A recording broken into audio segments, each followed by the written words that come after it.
This is Hold My Stethoscope. Hey everyone, welcome back to Hold My Stethoscope. I'm Brittany, and today's episode is a little different than our usual laughs and ER stories. This one is close to my heart because we're diving into something very real and very personal: Felicia's journey with pancreatic cancer. Yeah, not exactly the story I ever thought I'd be telling, but here we are. And if you know me, then you know I'm going to keep it real. I'm going to be honest with you. There's been a lot of fear, a lot of hard days, and also some unexpected moments of gratitude and humor along the way. So, we've decided to make this a two-part episode because there's just too much to share in one sitting. So, in part one today, Felicia's going to walk us through how this journey started, the first symptoms, the diagnosis, and what life looks like when everything changes in a single moment. Then, in part two, we'll talk more about her treatment, how she's navigating daily life, and what's been giving her the strength to get through this all.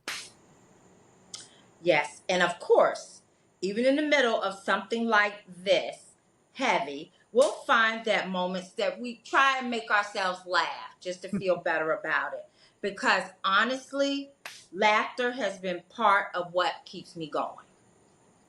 So, whether you're listening on your drive, your lunch break, or winding down after a long shift, thank you for being here with us. This is Hold My Stethoscope, episode two, part one of Felicia's journey. Yes. So, let's just dive right in. That, So, right now it is the end of August. When did you kind of start having your symptoms, and like when did you kind of get that diagnosis? Walk us through like the beginning. so basically, I was off from work and having another procedure that was being done. And then towards the end of that procedure, well, the procedure went well and everything went great with the procedure. And now it's getting close to time to go back to work. I have like 2 weeks left. And I started experiencing this abdominal cramping, this oily substance, some, loose stools, and things that I never had to happen to me before. I felt like maybe it could have been the antibiotics from the surgery, but also it's something just didn't feel right. So honestly, I was like, I think I should go get myself checked out. So that's what I did. I See, went into the emergency room and got checked out. very important, like trusting your instinct when you just Yes. know something's like not right. Something wasn't feeling right. I wasn't sure what it was. I went and got it checked out. We did blood work. We did labs. We did a CAT scan, and it all came back that it was pretty much normal. I just had a case of pretty much constipation. Is really what it was. Okay, I go on home, buy enemas, whatever, to get things going because I'm like, okay, it's getting close to time for me to go back to work.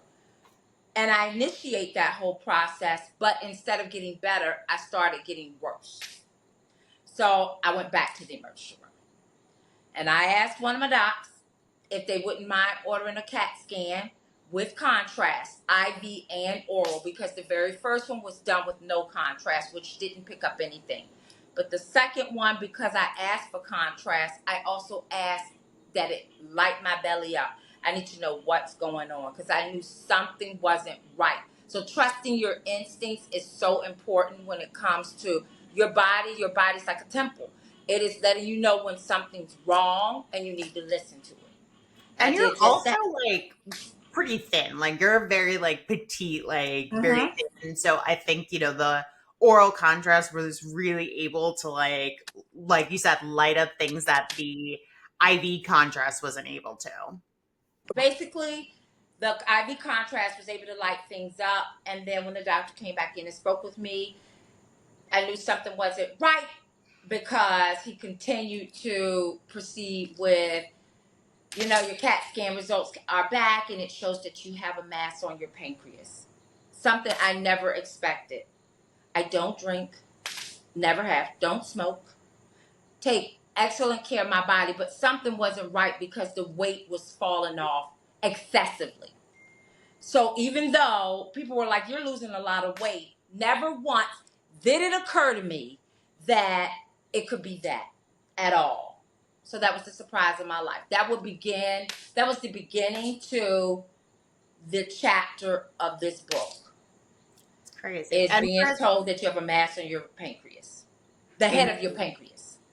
so, just for a little background, so for people who don't know, you have also been through a cancer battle prior to this one. Yes. You had a diagnosis of breast cancer, which you beat several years ago. So, Yes. this was definitely not something. Kind of take us through that because they've been monitoring you post your For breast years. cancer for years. So Yeah. back at the end of 2017, I always say, and I don't know anybody's spiritual background, but for some reason, I decided to run my fingers literally across just the top of my chest. And what I felt was something that felt like a marble. And I had a mammogram earlier that year and it didn't pick it up. So here we go again. Like, this was the initial start of it. Me going to the doctors, or actually I worked in the emergency room, having one of the emergency room docs maybe like kind of check it out, see what they thought.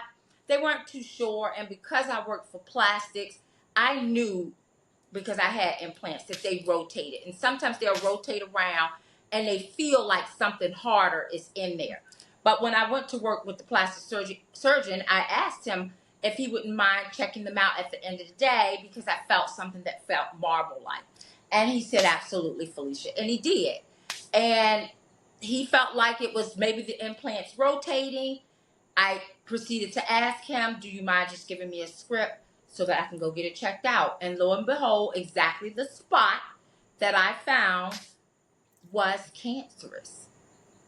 And I'm going to tell you that experience was something for me because my emergency is not everybody else's emergency. Me trying to get a biopsy, even though I work in healthcare, was very difficult because I am calling outside of my healthcare facility as well as in my healthcare facility, and everybody was more about the insurance and stuff. This is a Friday. I'm in full-blown panic mode. I have to go the entire weekend.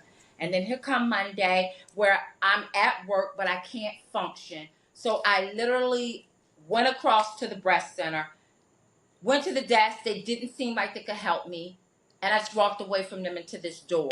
And that would be the beginning to my journey of being told that I had breast cancer and where it would go from there. Everything took off from that point, all because of, other employees who knew me, who worked in the emergency room setting with me, and they made things happen. And as difficult as it was to have to deal with breast cancer, just because I couldn't figure out why me, and then to find out it's a genetic mutation that I have. I do have the BRCA2 mutation, which many of you know, Angelina Jolie has the BRCA1, which is why she opted to take her breasts off and do mastectomies and take her ovaries out. One is a little worse than two. I am advised the same, and I decided to take the breast off on my own. Many people would choose a lumpectomy. I chose my mastectomies because I did not want to go through that again. And I'm glad I did. I don't regret that. But there's a lot of emotions that come along with being diagnosed with something like any kind of cancer, not just breast. There's a lot of emotions that people don't realize, like your mental health, that is taking control. Like it you can't figure out the why, and you're battling with all this stuff in your mind. And yes, you can hope and pray that you get everything out the breast tissue, but you never know at that point if something's spread it to something else. So for the past 7 years, I've been getting MRIs, CAT scans, and then I recently had a PET scan with the most recent diagnosis. But we've been checking and looking, and we never saw anything. I just had an MRI done in December of my pelvis area, and nothing was found. They tried to blow it up to see if they could see what was going on in the abdomen, and they didn't see anything, which then made me wonder, okay, was this a fast growing tumor?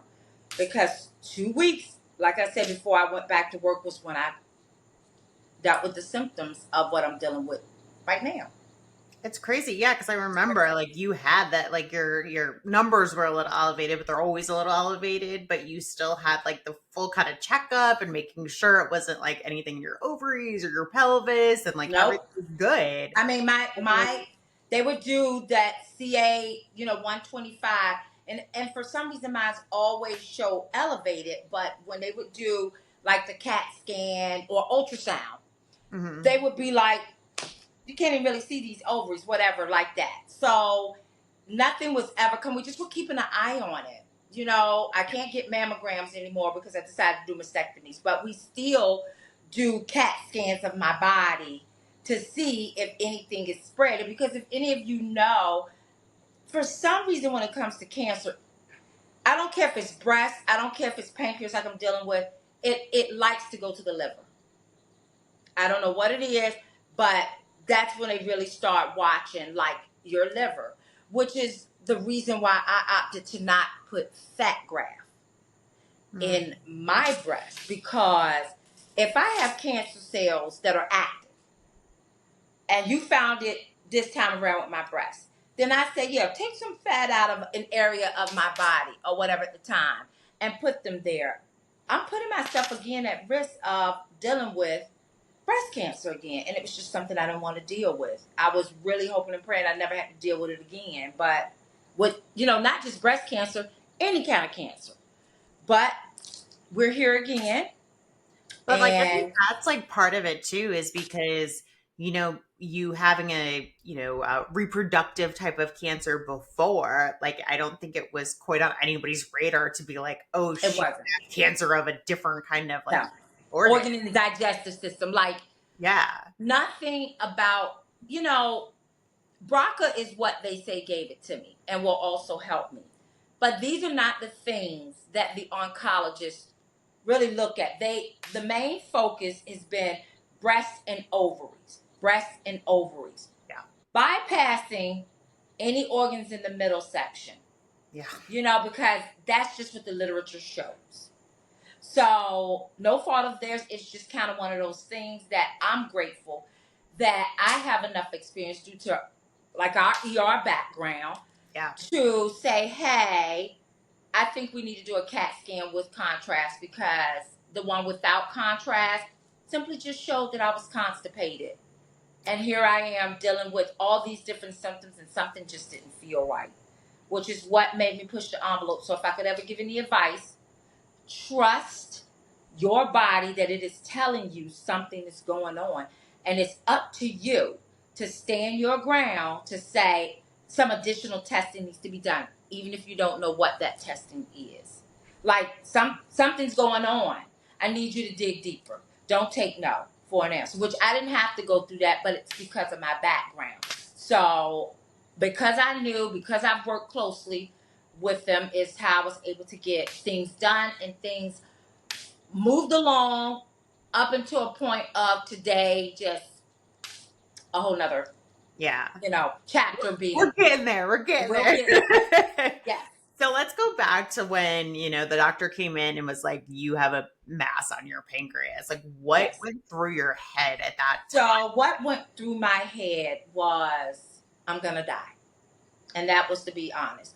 Because as an emergency room nurse, anytime I've ever encountered a patient that had pancreatic cancer, they looked pretty bad and they were not doing well at all. Like many of them would have like 6 months to live. These were people that were tennis players and, very active and stuff. And it really just made me feel like, why me? I went through the why me? Why me? I'm a good person. I don't do this, this, this. It has nothing to do with that. It doesn't. But these were the things that went through my head when I was first told, because it was so unexpected and off the radar to me. When you look up the symptoms that I had, it mimics from Crohn's to almost every digestive issue that a person could have. So it was nothing unusual that really stood out to make me think that it would be that. I actually thought I had a bowel obstruction.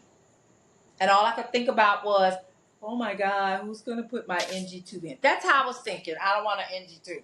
That's that's how I was looking at it. But at the same token, I was very sad that this news was coming to me and that my family and I would have to go through this, and we have no idea what the outcome is Yeah, to and this for day. those who don't know, like pancreatic cancer is one of those like really like aggressive cancers that is like a very high mortality rate, Yes, there is. unfortunately.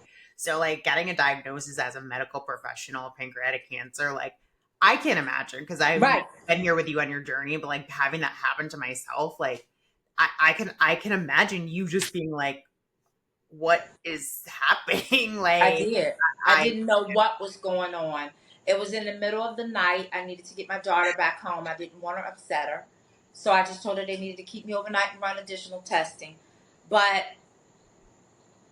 to receive that news and not really know what the next steps were, because even as emergency room nurses, we don't specialize in any particular like disease process. But I mean, we specialize with trauma because we worked in a trauma center, but we don't specialize like there's people who specialize in cancer, or there are people who specialize in critical care, blah blah blah.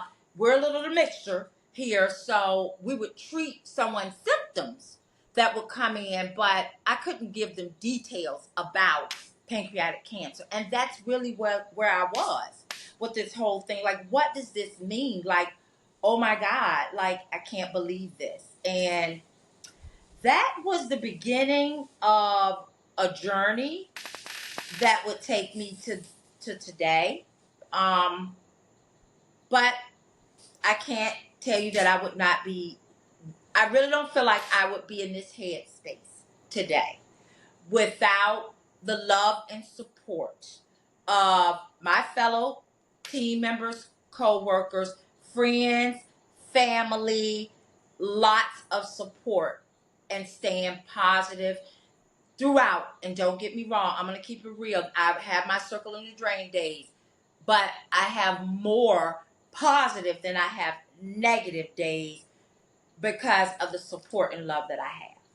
yeah, I mean, funny enough, both of our birthdays are a week apart, so that's Yep. probably why we get along so well. And I was kind of having one of those moments, and Felicia's like, "Oh no, girl, like you're gonna, we're gonna do We're going something," to. and I'm like, "How is she so much more positive right now than I am?" And she's going through all of this stuff. Like, it's been incredible to like see how well you're handling this all. Like, it's honestly mind blowing. It is, and I cannot take all the credit at all. It is definitely from the good Lord above, who has empowered me with such amazing people in my circle.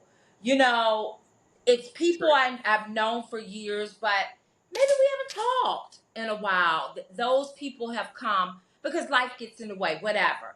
You know, and having those people just by my side, all of my co-workers and friends and stuff throughout the journey is really what gets me through. And my motto is this: if it can be fixed, we're not stressing about it. Pancreatic cancer is not in my control. I can't control where it will even lead to this day. I can't. But if it's something that I can control, it doesn't matter what the situation is. And everybody has their stressors. This is the way I look at it. If it is something that I can control and make a change with, then I'm not going to work myself up about it because it's just not worth it. It's not. Only things that I cannot change is what I focus on now. That's my focus. And for whatever reason, this happened to me, and God is using me as that vessel. I have to accept the assignment. I don't have a choice. I have to accept the assignment and make the best out of this life, because life goes on regardless that Felicia was diagnosed with pancreatic cancer. You know, even though I have a lot of support, bills don't stop in the home. Mortgage companies, they still want their money. Car payments, they still want that. That means that we got to keep moving and we have to keep living, because we really don't know what the end result of any of this could be. But I don't feel sick. I will tell you that. Maybe it's just that I am that vessel that has to move along, and maybe I was put in this situation to bring a lot of others in it that would look at this situation where there is this woman who doesn't smoke, drink. She watches what she's putting in her body, and look at that. She got pancreatic cancer. So me versus somebody that, oh, she drink or he drink all the time, whatever, whatever, and getting this, I think it's looked at completely different, because it's sort of like how, which was my whole question. And that's when I learned, due to this BRCA gene mutation that I have, they're fakers. They look great. Therefore, when our body's killing off bad cells, which is something that occurs from birth, it was being tricked. My body was replenishing and they look good. So that's how you end up with something like this. But then, but it just, the situation grew into more than what I thought it would be, because then I was told it is encasing my vessels. Well, what does that mean? It is all I could think of. What are you talking about, encasing my vessels? Well, the tumor has actually grown around certain veins in my that go through my pancreas, along with going into my intestines, and that's what made it more of a bigger deal than. So Oh yeah. going back, like, so you got admitted that in, like, well, I guess morning, right? That you got the diagnosis. What kind of transpired to like get you started, like, on your treatment journey? Well, the doctor in the emergency room shared with me that I would need to see GI, and Mm. that GI would come to see me. They were like, we're going to put you in a private room. It was a lot of information overload, because I just was still in like, what is going on? Yeah. Like, this cannot be happening to me. My husband is in Jacksonville doing an event that I was supposed to be doing, and I sent him along to do it. And I'm sitting there in this room in the hospital, and all of a sudden, all these doctors and interns started coming in, and they were talking to me, and I felt like they were saying womp, womp, womp, womp, womp, because I wasn't registering the word that they were saying, because I've been up all night and I wasn't going to go to sleep, and I was really like still taken back by what I was told. So I don't You think were in I could shock. really You were reason. I literally in couldn't. shock, I like, couldn't. what you were in. Yeah. So then I'm thinking, oh, the GI doctor is going to do something today, which is a Saturday. Well, lo and behold, they don't do anything on the weekends, and I would have to stay in the hospital the whole weekend, which was Mother's Day weekend, and wait until Monday God, it was to Mother's Day. get what they call an endoscopic ultrasound, so that they could do a biopsy on the tumor. So I had to wait until Monday. Stay in the hospital. They did not let me go home, even though we weren't giving me anything. It was like, you need to stay in the hospital. So I did just that. I don't want to be a bad patient. I stayed in the hospital. And on that Monday morning, they moved some mountains. But they got that surgeon there. He doesn't only come to that particular hospital. He kind of on his own, and he's a specialist specifically. And he did the biopsy. And as I'm waking up from this procedure, he's asking, where's my family, which were in the room. And then they proceeded to bring the family in there. And I'm still trying to wake up. And I hear him say, it's malignant. That's all I hear. And I'm like trying to open my eyes, like, who is he talking to? Find out he's talking to us. And he's like, it's malignant. And we just had no words. Like, what do you say? And he goes, What, I've seen like, enough of these. were you, I guess, like, emotionally, like, how were you in that moment? Were you angry? Were you I mad? was all of Were it. you I all was all I of it? was very angry, because I couldn't understand why me again. Why me with this again? And then I went through a lot of emotion of like, am I gonna see my kids have a family, get married? I was like, I'm a good person, and now I'm starting to question things in my faith, like, God, why me? Like, there's so many other people. Like, why me? You know. So those things constantly went through my head, and I had a lot of emotions. And every time I would tell somebody the story, I would have a breakdown. I would like literally start crying, because, as far as I'm concerned, I'm still pretty young and got a lot of life to live, but I felt like it could come to an end. That's Yeah. how I was feeling, but then God blesses you with people that surround you and all the support that came in that hospital to see me, pray with me, and tell me that this is gonna be okay.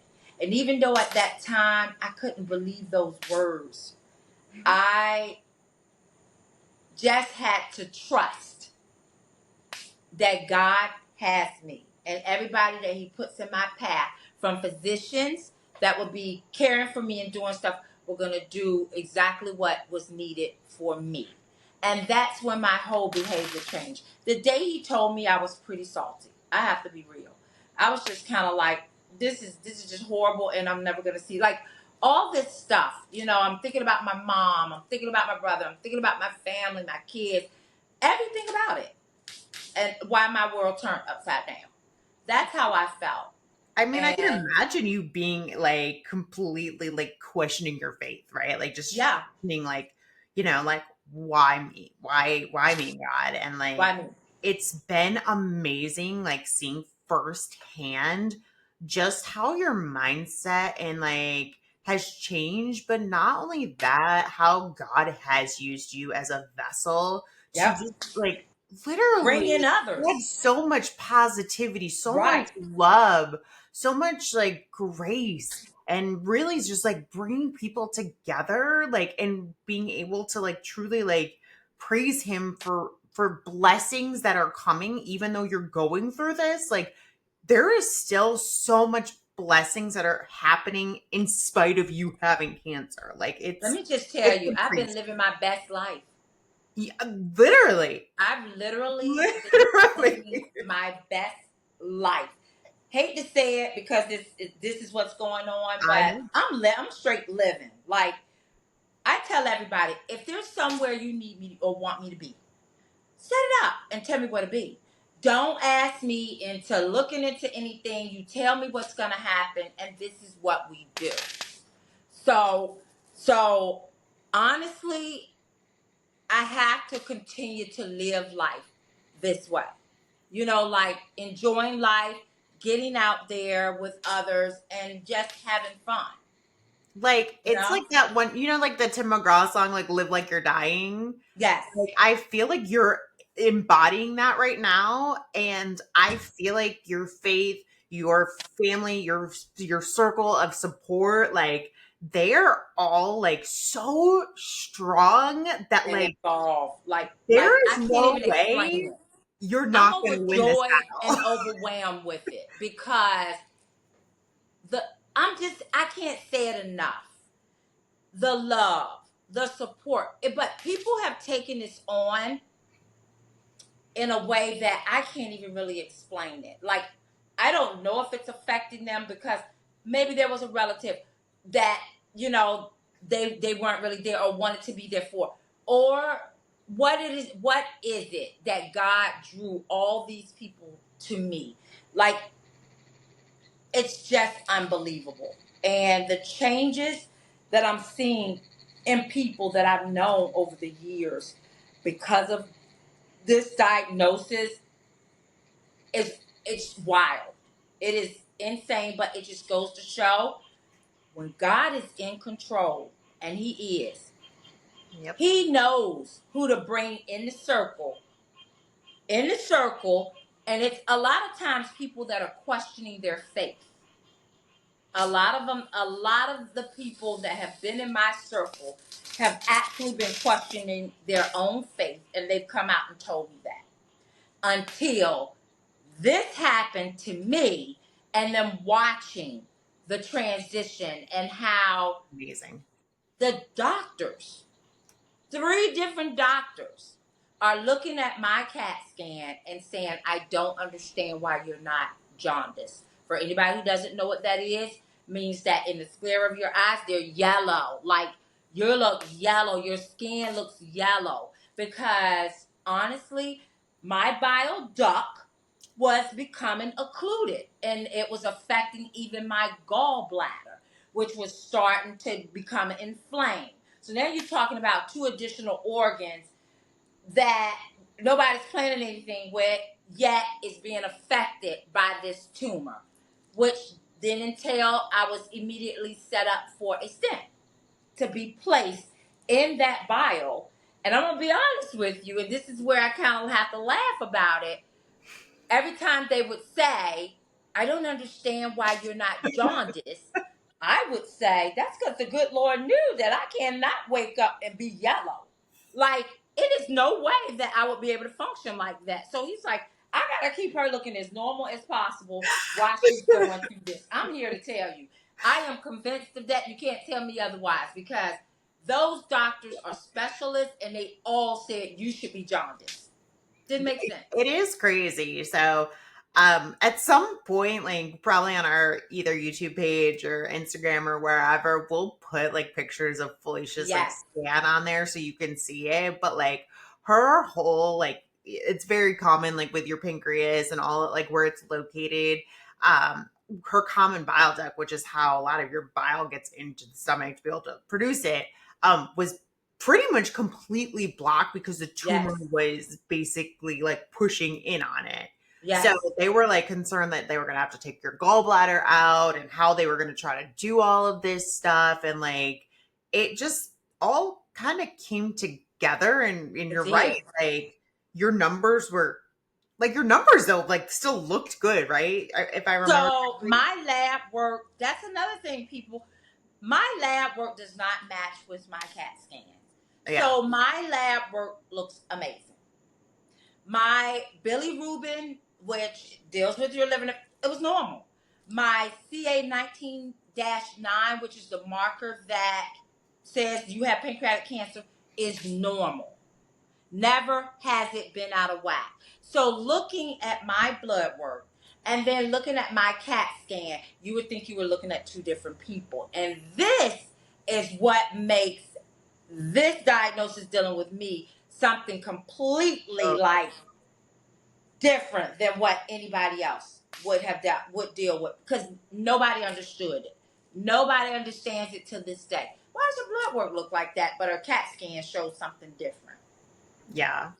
And But you have like your normal oncologist, plus you've been seeing like the cancer center here in this area. And then with all of that, your case was also referred to Cedars or Mount Sinai. Memorial Sloan. Oh, Yeah.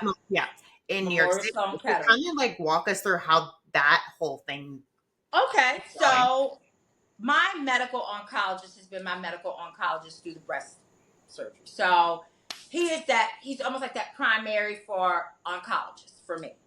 Amazing doctor. So of course, him finding out, they would bring him in regardless with my diagnosis. Now it's another cancer diagnosis. It's not breast, but they're medical oncologists, so they touch on every type in the body. So going from there and then telling me what to expect. But there were other tests that was done that a lot of times people don't think about, that gets done, that they have to look at your lungs to see if any nodules are in it, and your head to make sure that you don't have anything that's spreaded. So those are also things that are done during that time. So I have my medical oncologist, and Which then I will just interrupt for just a second because your tumor was pretty fast growing considering fast like you growing. said you had that MRI in December and there was nothing, and then by May you have this like pretty extensive 3.3 tumor on your by pancreatic. 3.1 on the head of my tumor, encasing blood vessels. Yeah. And then Where'd you come have from? you've had a PET scan since then and you have no other, markers or anything that looks suspicious. So the fact that it didn't also metastasize is another It amazing is thing. such a God, blessing. absolutely. God bless It's you. such a blessing. I Yeah, mean, all glory to God, because absolutely. it just doesn't add up, and that just is another testimony of, it doesn't have to add up to us. That's science. Oh, oh, girl, I love that. That's Absolutely. science. That's things like When you can't. God is in control, Absolutely. when Praise. He's Yes. in Praise our Lord. control, then it doesn't have to make sense. And He's in control. Mhm. Okay? Because that's why this blood work doesn't look like what's expected with this CAT scan that's saying something else. So, because I'm very fortunate to be able to go outside of where I work for as far as health insurance, I also went to one of our local cancer centers here and had a whole consultation with someone that specializes in pancreatic cancer. And with that, I got great education out of it all. Because of them That's is really the good. reason why I have the stent that I have. They made sure that that was put in. But they also were looking at wanting to consider doing surgery. Me Yeah. not really knowing, I'm like, yeah, just get this stuff out, get it out my body. I don't really know. But as the doctor is showing me pictures in this consult or whatever, and she was absolutely amazing. I'm looking at things and I'm like, wow. And then she's like, well, we may have to take the whole pancreas out. And trust me, to have my life, okay. However, that in tune turns into a type 1 diabetic. And with that comes other organ damage Lots of along the way. So even though I never wanted to sound like I don't want that done, because I wasn't gonna say that. I wanted what needed to be done to save my life. Is really how I felt, even though I didn't want that. But lo and behold, another friend comes along and sends my information to an out of state cancer center that would look further into what was going on with me, do a telehealth appointment with me and my friend to discuss options. And something about the out of state cancer center that gave me more hope and trust when it came to my care, because they not only specialize in the type of cancer I have, but also the genetic mutation Yeah. Oh, along with the type of cancer that I have, which is not anything that anybody else had expressed. No more than that's what gave it to you. What's giving it to you is also what's going to help save you. But they couldn't give a breakdown like this other cancer center did. I was well educated about the mutation that I have along with having pancreatic cancer, and to be told you really aren't a candidate for surgery. It's not operable. Was I to feel sad? Because what does that mean? You know, but with further explanation, I would then be informed that having the BRCA gene mutation, I am very, very sensitive to the treatments that are particular for pancreatic cancer patients. Very sensitive. So during my chemo sessions, I felt every sign and symptom that a person would be told.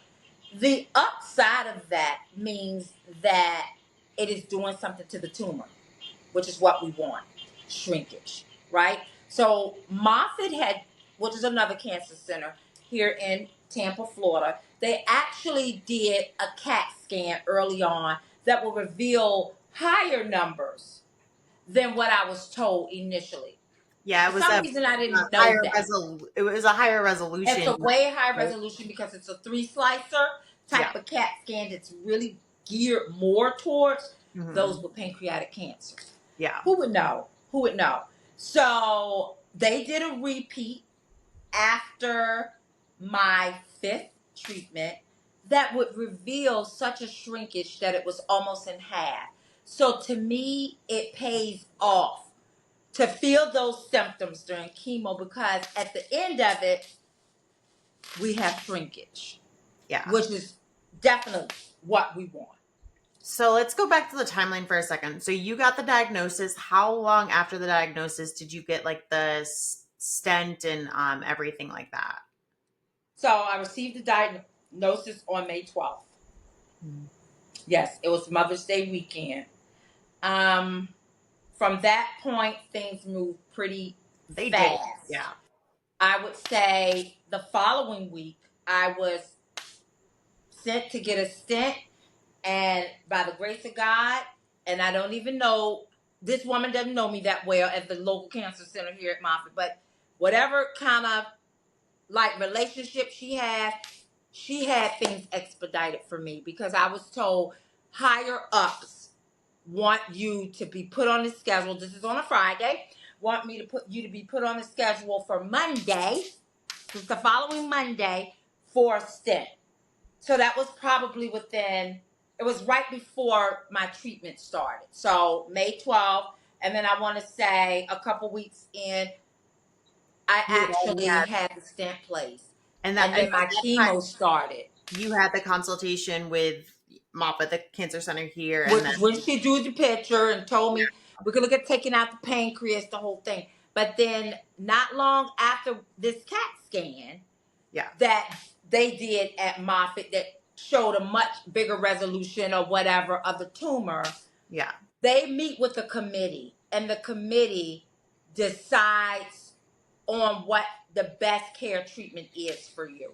hmm And that was that I receive a stent. And so that's what I went to do. And there are two types of stents when they're putting it in the common bowel. There's a plastic one and there's a metal one. Of course, we all agreed that we would go with the plastic. You know, unfortunately, when they got in there, they had to go with the metal, which was all about size. I needed it to be a little longer. But the downfall of that was this was to be an outpatient procedure that I ended in overnight because they couldn't get the pain under control.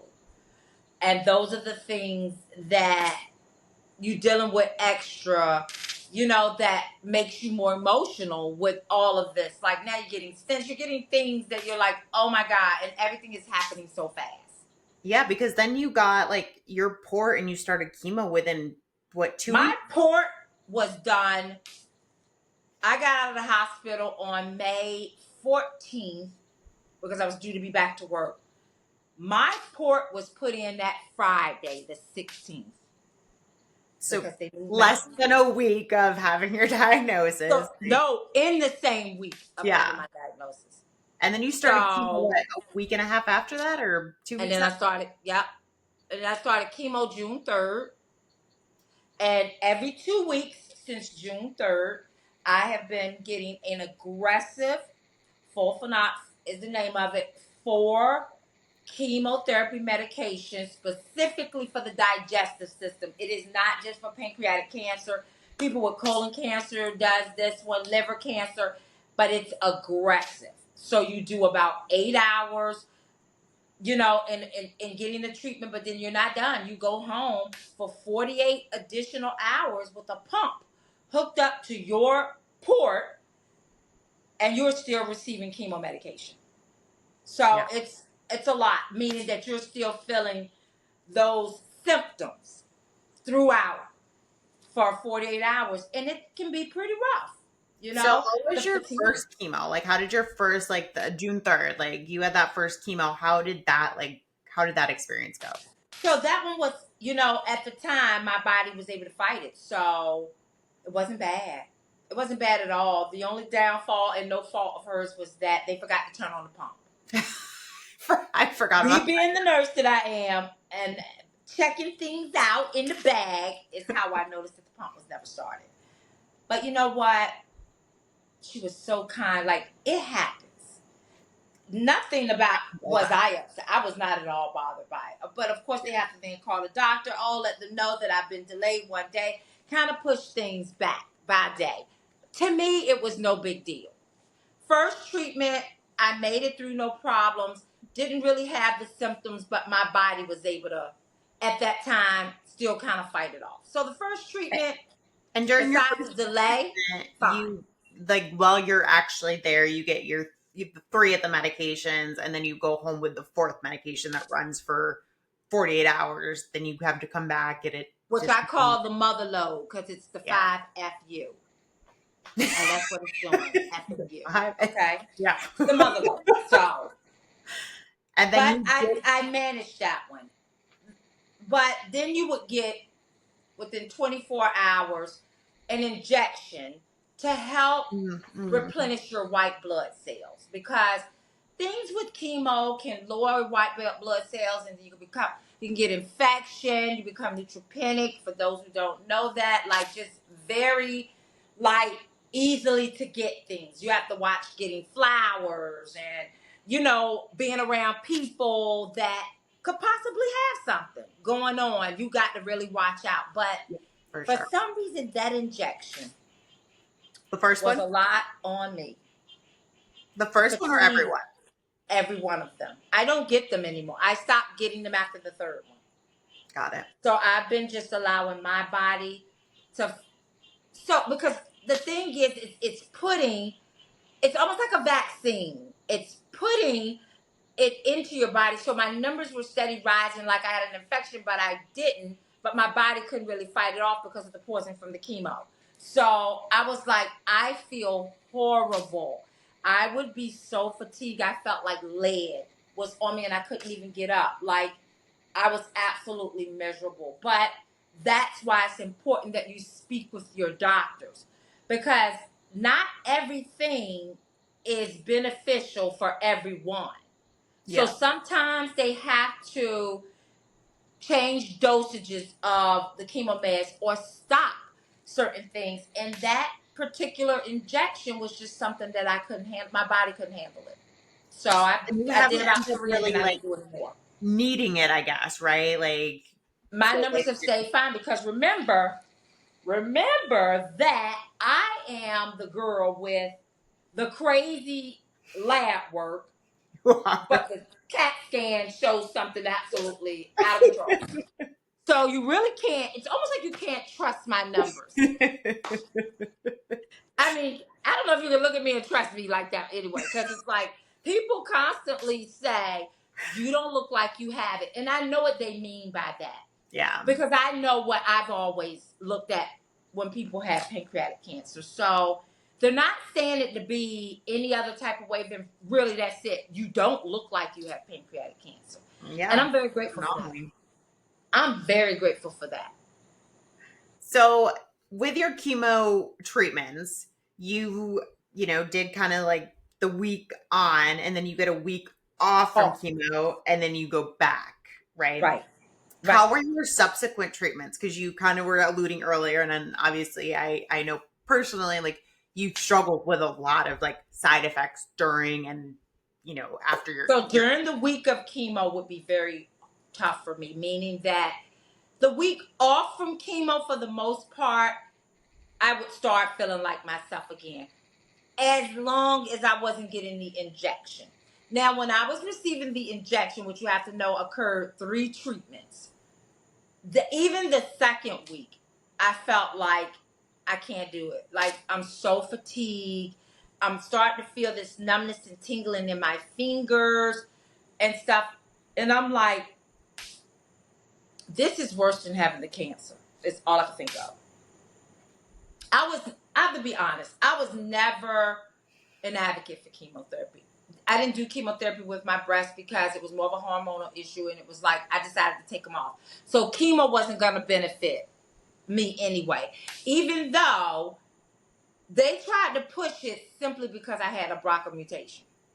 That was why I opted out. It just didn't weigh. It didn't make sense to me, and I don't Mhm. want to put poison in my body if I don't have to, because we all know that Yeah. chemotherapy is killing off bad cells, but it's also killing things in the good parts of our body, and we don't have control. Like, other organ damage can occur in the heart, in another organ, and it's difficult. And then came along having pancreatic cancer, and it wasn't an option. It wasn't like, oh, you don't have to take. It was like, this is what it is. You're going to be started on Fofanax, and all 3, the hospital, the cancer center in Tampa, the cancer center in New York, all 3 said that's the regimen that you will be on, which made me feel good because I was already set up to do that Mhm. they were all on the same page, right? But it's very aggressive. And because of the weight, and I was even smaller than what I am now, it was a concern, which is something then a nutritionist had to be put involved. And then I had to wear a Fitbit so they could try to monitor what was being put in my body. They didn't. I wasn't in the group for clinical trial for journaling, but they were able to keep up with my activity. You sleep with it on, you bathe with it on, everything, and they're tracking it from like a central monitoring system that they have at that particular cancer center. So honestly, I've been on this track. It was a little rough with the fatigue mainly, but feeling other symptoms. You get cold sensitivity in your throat. I've had 4 episodes of laryngeal spasms, which are very dangerous. And for those who don't know what that is, it's almost like your throat is closing up on you. Lo and behold, I had no idea what was going on, and it felt like a burp stuck inside of my throat that I couldn't get out. If you're not careful and you panic, you probably could like stop breathing. Like for me, I just kind of was constantly trying to like yawn, like or whatever. But once it was mentioned, I was given something to smooth that out. So So scary though. Like that's so very scary. Quite a few things. I'm just not used to my body going through so much like it has been since June 3rd. But now, like once I stopped getting the Neulasta shot, my treatments became tolerable. Like it would just be, I would deal with it for the 3 days of chemo and usually get a liter of fluid. Not even a liter, 500. I stopped getting a liter because that was almost putting me like in a fluid overload. mm. So I asked him to cut it down to 500, but getting that fluid definitely made me feel better to help flush out the chemotherapy medication that was going through my body. So I feel better. Like I had it disconnected. I feel better. I had 500 of fluid. I feel great. Yeah. And then, you've been continuing throughout this to obviously be in touch with the cancer center here, the cancer center in New York, and we'll kind of go into more of what's to come in our next episode and really hone in on like the support you've had. But Right. during this time, you've also been working still, like, taking your time off for the chemo and everything, but you've still been maintaining your normal job. You've I still been have. carrying on your normal Normal life. day Um, and living my best life yeah. and doing things that I haven't done in years. And that's all thanks to all of you. Like, just like, let's go skating. Okay. Let's go zip lining. Okay. Like, let's have a slumber party. Why not? Like, there's been so much excitement in my life. And it is just so joyful. I can't even express it. And I continue to have nothing but fun. So who's got time to be sad? I don't have time to be sad because if something was to happen to me tomorrow, I've lived a wonderful life, especially over these past few months, because God has truly blessed me with some amazing people who made sure of it. So We are about to give them all the absolute credit they deserve they for do. what has been going on in your life these last couple months. So I feel like we were kind of able to tackle the beginning and all of that stuff. So that's where we're gonna pause for this episode. Thank you so much, Felicia, for sharing Of course, of this I will always raw give you. part of your story. I know it hasn't been easy, but I know you also said like even if this helps one person, then it's gonna be Then worth I've done what I'm supposed to do. Absolutely. so, I've done what I'm guys, supposed to do. in part two, we're going to dive into what comes next, what, her day to day life has been, her support system, and then what's kind of happening next. And like I said, really focusing on the strength that Felicia has had and shown. And it's just going to be great. So, trust Yeah. me, you don't want to miss No, you do not. it. So, thank you so much for listening and being part of Yes. this journey with us.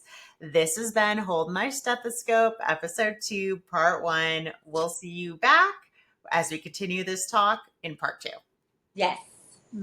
Bye, guys. Bye.